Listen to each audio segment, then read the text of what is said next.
Hi guys, welcome. Today we're going to be talking about trending news in different type of industries around the world. Uh, I'm just going to tell you, I'm going to give you my what I think, and obviously I would like to hear what you think. And yeah.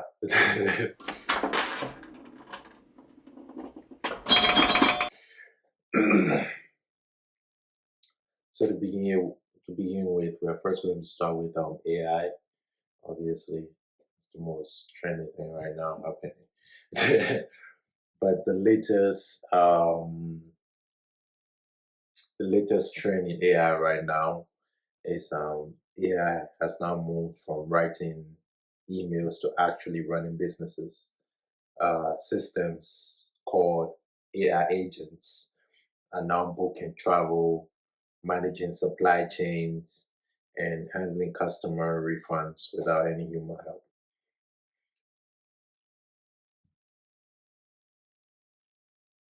Do you think this is the question for today on that topic is that do you think this is making life easier, or are we losing human empathy and control over to machines? Now, my personal take, I would like to hear your take too in the comments, but my personal take is that, I mean, if you can control it, hey, if you can find a way to leverage it in a way that, you know, um, I can say there are two sides, right? There's no for those that are able to create these AI agents and deploy them and sell them to businesses. I know a few friends that are doing this too, that are making this for businesses, selling it to businesses based on a subscription type of level. And basically, it depends on what you want. So if you want an AI that just answers calls, book appointments, especially when you're not around, then they can set that out for you. But answering the question of in terms of is this making life easy, or is this um, taking away, or are humans losing empathy to machines? I've talked to an AI chatbot before. I definitely say it's making life easy. But again, as I said, there are two sides to the coin, right? The people that know how to leverage this from the business standpoint, it's making life easy because if you can build your own AI chatbots, that's a plus already. Now, if you can, let's say, get somebody to build you one, so you want where you have to pay a subscription, that's also low key a plus because like you're paying a one-time fee instead of paying an employee or somebody you're going to employ per hour and things like that, where you don't know if they might call in sick or what might happen. Now, that's from the business standpoint. From a working perspective, from somebody that is, in the job field looking for jobs, trying to find job, I would say we are losing human empathy and control to machines. I would say it's more like that just means less jobs for those that are actually looking for it, those that are trying to, do these things. Because you have AI chatbots and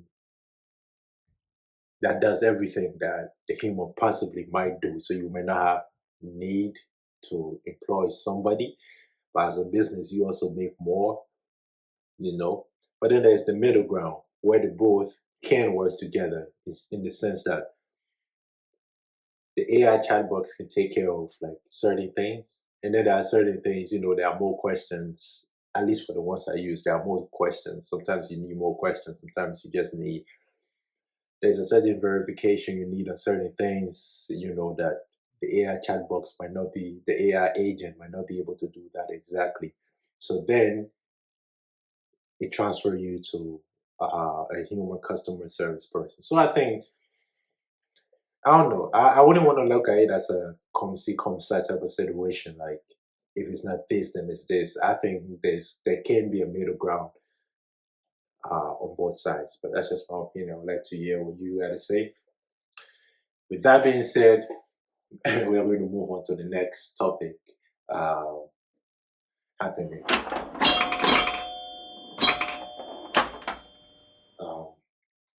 The next one is robots. We are talking about robots in the real world now.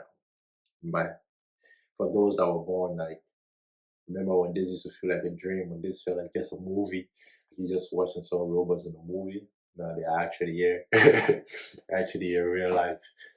Um, so robots, with the news is that humanoid robots that look and walk like humans, have officially started working in warehouses for major companies like Amazon and Hyundai to move boxes and sort mail. The question here is, do you think this solves labor shortages problem, or would this eventually take away too many entry jobs? I would like to hear your take in the comment section. But my personal take is that, again, it's the same thing for me. I don't know. Maybe I just like to look at things from our perspective, but it's the same thing for me. Like, from a business standpoint, I can see why you might want to deploy this, but at the same time, it could be expensive to get these. But we are talking about like a global business, something as big as Amazon, as Hyundai, so they can afford to do that, right? But I think that I think there are just certain jobs that might need a human detail. You know what I'm saying? Like, for example, sometimes,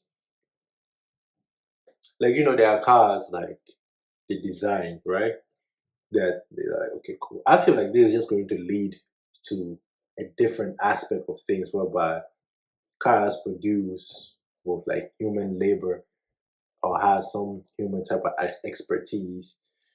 It's going to start getting more expensive.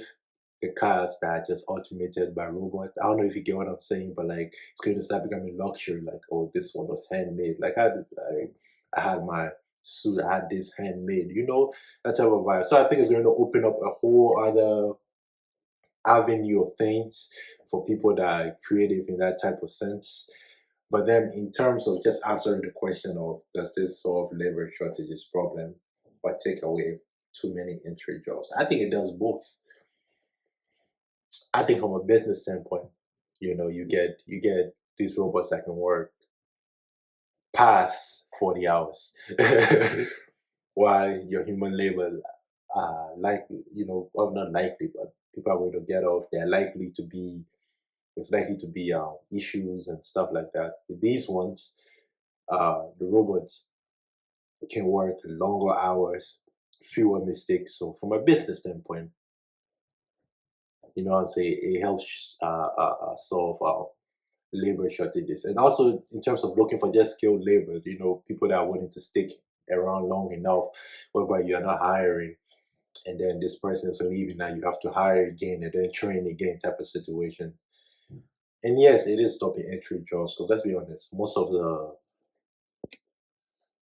of these warehouse jobs are for like people that are just entering the workforce, their first job. Most of us, our first jobs were warehouse jobs. So I can see both sides, but let me know what you think. And now, our last one for the day,